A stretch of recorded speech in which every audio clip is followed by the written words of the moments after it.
दोस्तों, क्या आप कॉन्स्टेंटली टेंशन में रहते हैं? माइंड में बस चिंताएं भरी पड़ी रहती हैं और हार्ट बीट बिना वजह फास्ट चलती रहती है। ये या तो नॉर्मल एंजाइटी हो सकता है या फिर एंजाइटी डिसऑर्डर भी हो सकता है।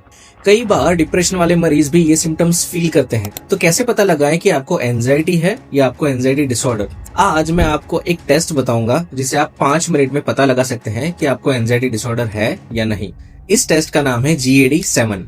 एंजाइटी को डायग्नोस करने के लिए दुनिया भर में साइकेट्रिस्ट और साइकोलॉजिस्ट इस टेस्ट को इम्प्लीमेंट करते हैं। दोस्तों, मैं हूं साइकेट्रिस्ट डॉक्टर प्रशांत गोहिल, आत्मन साइकेट्री क्लिनिक, अहमदाबाद से। अब हम 5 मिनट में पता लगा लेंगे कि अगर आपको एंजाइटी है तो उसकी सीवियरिटी क्या है, आपका स्कोर क्या निकल के आता है और उस स्कोर के हिसाब से आपको क्या करना चाहिए। तो सबसे पहले समझते हैं कि GAD-7 क्या है। GAD का मतलब होता है जनरलाइज्ड एंजाइटी डिसऑर्डर। ये एक कंडीशन है जिसमें इंसान कॉन्स्टेंटली टेंशन और चिंता में रहता है। GAD-7 एक सेल्फ एडमिनिस्ट्रेटेड टेस्ट है, मतलब आप खुद उसको अपने पे इम्प्लीमेंट कर सकते हो। यहाँ कोई लैब टेस्ट या रेडियोलॉजी इक्विपमेंट की जरूरत नहीं पड़ती। ये टेस्ट इंटरनेशनली एक्सेप्टेड है और WHO, अमेरिकन साइकेट्रिक एसोसिएशन सब इसको यूज करते हैं। मैंने अपने प्राइवेट प्रैक्टिस में हजारों पेशेंट पे ये टेस्ट इम्प्लीमेंट किया है और ये बहुत एक्यूरेट रिजल्ट हमें देता है। इस टेस्ट में टोटल 7 सिम्टम्स के बारे में बताया गया है। हर सिम्टम के लिए आपको बताना है पिछले 2 हफ्ते में आपने कितनी बार ये सिम्टम्स एक्सपीरियंस किए और उस हिसाब से आपको स्कोर देना पड़ेगा। अगर बिल्कुल एक्सपीरियंस नहीं किया तो उसका स्कोर है 0, अगर कुछ ही दिन एक्सपीरियंस किया तो 1, आधे से ज्यादा दिन एक्सपीरियंस किया तो 2 और अगर एवरी डे आपने एक्सपीरियंस किया तो 3। तो चलिए फटाफट से इस टेस्ट को शुरू करते हैं। एक पेन पेपर रेडी रखिए, अपना स्कोर लिखते रहिए। लेकिन अगर आप बाद में आराम से बैठ के खुद पे असेसमेंट करना चाहते हैं तो कमेंट में GAD-7 लिख के मुझे भेजिए। इस टेस्ट की लिंक मैं आपके साथ शेयर कर दूंगा। क्वेश्चन 1, पिछले 2 हफ्ते में आपको कितनी बार नर्वस, एंशियस या ऑन द एज फील हुआ? सोचो, क्या आप बिना रीजन टेंशन में रहते हैं? क्या छोटी छोटी बातों पे घबराहट होती रहती है? क्या हार्ट बीट फास्ट रहती है? कितनी बार ऐसा फील हुआ? अगर बिल्कुल नहीं, 0, कुछ दिन 1, 7 दिन से ज्यादा 2, लगभग हर दिन 3। क्वेश्चन 2, पिछले 2 हफ्ते में कितनी बार आप अपनी वरीज को कंट्रोल नहीं कर पाए या फिर चिंताएं बहुत ज्यादा हो गई? मतलब क्या एक बार चिंता शुरू हुई तो बंद ही नहीं होती? क्या नेगेटिव थॉट्स कॉन्स्टेंटली आते रहते हैं? क्या फ्यूचर की टेंशन बहुत ज्यादा है? इसके अकॉर्डिंग अब अपना स्कोर नोट करो, 0, 1, 2 या 3। क्वेश्चन 3, पिछले 2 हफ्ते में कितनी बार अलग अलग चीजों के बारे में बहुत ज्यादा आपने सोचा या टेंशन लिया? एग्जाम्पल्स, हेल्थ की चिंता हो गई, पैसों की टेंशन हो गई, फैमिली का स्ट्रेस, जॉब का स्ट्रेस, फ्यूचर का स्ट्रेस, हर चीज की टेंशन। अब सोचो और लिखो अपना स्कोर, 0, 1, 2 या 3। क्वेश्चन 4, पिछले 2 हफ्ते में कितनी बार आपको रिलैक्स होने में प्रॉब्लम हुई? शांत आप रह ही नहीं पाए, जैसे पीसफुल फील करने में परेशानी, मन शांति ना रहे, हमेशा एक रेस्टलेसनेस, बेचैनी का एहसास रहे, माइंड हमेशा एक एंशियस जोन में ही रहे, बैठ के आराम करना या फिर टीवी देखना भी आपको मुश्किल लगे? ये सोचो और अब स्कोर नोट करो। क्वेश्चन 5, पिछले 2 हफ्ते में कितनी बार आप इतने रेस्टलेस हो गए कि एक जगह आप शांति से बैठ भी नहीं पाए? इसे कहते हैं फिजिकल रेस्टलेसनेस, जैसे पैर हिलाना, फिंगर फिजिट करना, एक जगह टिकना मुश्किल हो जाना, कंटिन्यूसली चलते रहना, वॉक करते रहना। सोचो और स्कोर नोट करो, 0, 1, 2 या 3। अपना नंबर लिखो। क्वेश्चन 6, पिछले 2 हफ्ते में कितनी बार आप जल्दी इरिटेट हो गए या कितनी बार आपको बहुत ज्यादा गुस्सा आया? छोटी छोटी बातों पे गुस्सा आना, फैमिली पे अननेसेसरली चिल्लाना, शॉर्ट टेम्पर्ड फील करना। सोचो इसके बारे में और अपना स्कोर लिखो। एंड लास्ट क्वेश्चन, पिछले 2 हफ्ते में कितनी बार आपको लगा कि कुछ बुरा होने वाला है? इसको कहते हैं कैटास्ट्रोफिक थिंकिंग, हमेशा वर्स्ट केस सिनेरियो के बारे में सोचना, कुछ गलत होगा ऐसी वाली feeling, constant fear that something bad is going to happen. सोचो और स्कोर दो, 0, 1, 2 या 3। अब इन स्कोर्स का टोटल कर लेना। टोटल कितना आया लिख के रखो, कमेंट में मुझसे शेयर करो कि कितना टोटल आया आपका। और अब देखते हैं कि आपका स्कोर क्या कहता है।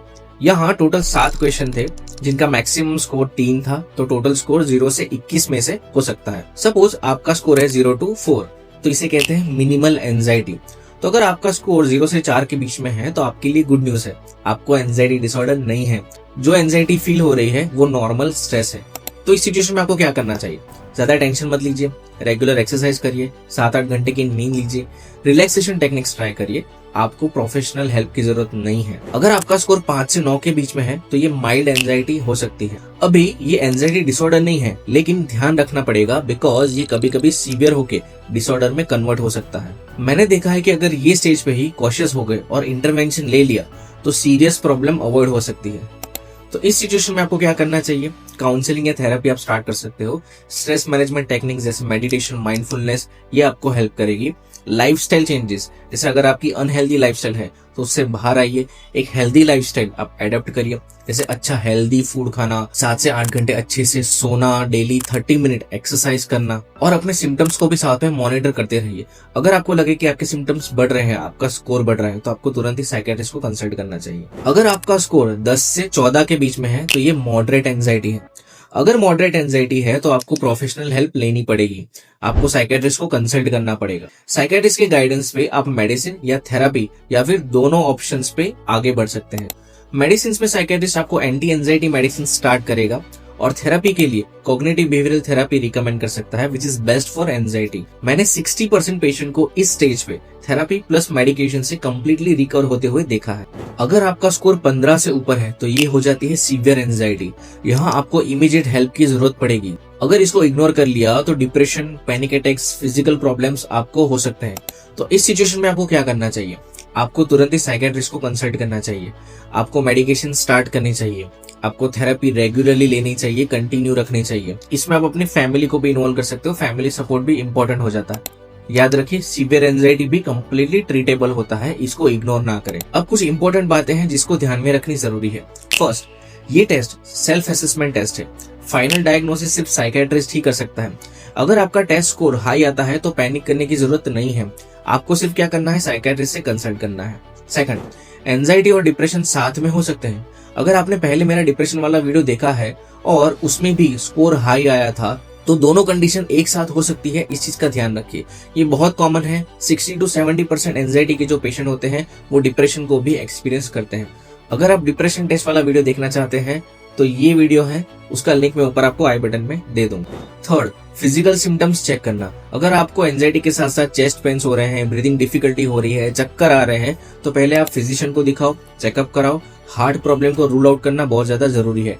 लेकिन अगर आपका फिजिशियन कहता है कि सब ठीक है, कुछ टेंशन लेने की जरूरत नहीं है, सारे रिपोर्ट्स नॉर्मल है, तो ये एक साइकोलॉजिकल इश्यू हो सकता है, तो उसमें आपको साइकियाट्रिस्ट को दिखाना पड़ेगा। फोर्थ, ट्रीटमेंट हमेशा काम करती है। एंजाइटी कंप्लीटली ट्रीटेबल है। थेरेपी प्लस मेडिकेशन से 80 to 90% पेशेंट जो है ठीक हो जाते हैं, उनको बहुत फायदा होता है। इतने सालों की प्रैक्टिस में मैंने बहुत लोगों की लाइफ को चेंज होते हुए देखा है। जो पहले घर से बाहर नहीं निकल पाते थे, वो अब नॉर्मली जॉब कर रहे हैं, ट्रैवल कर रहे हैं। फिफ्थ, जल्दी ट्रीटमेंट लेने से रिकवरी फास्ट होती है। अगर स्कोर 10 से ज्यादा है तो 2-3 महीने वेट ना करें, जितनी जल्दी हेल्प लोगे उतनी ही जल्दी ठीक होगे। दोस्तों, अगर आप मुझसे मिलना चाहते हैं तो आत्मन साइकियाट्री क्लिनिक मोटेरा अहमदाबाद में आपको आना पड़ेगा। लिंक मैं आपको डिस्क्रिप्शन में दे दूंगा। और अगर ऑनलाइन कंसल्ट करना चाहते हैं तो स्क्रीन पे दिए हुए कॉन्टेक्ट नंबर पे आप कॉल करके अपॉइंटमेंट बुक करवा सकते हैं। अब डिप्रेशन का टेस्ट कैसे होता है ये जानने के लिए इस वीडियो पे क्लिक करिए। हम मिलते हैं अगले वीडियो में, तब तक के लिए take care of your mental health.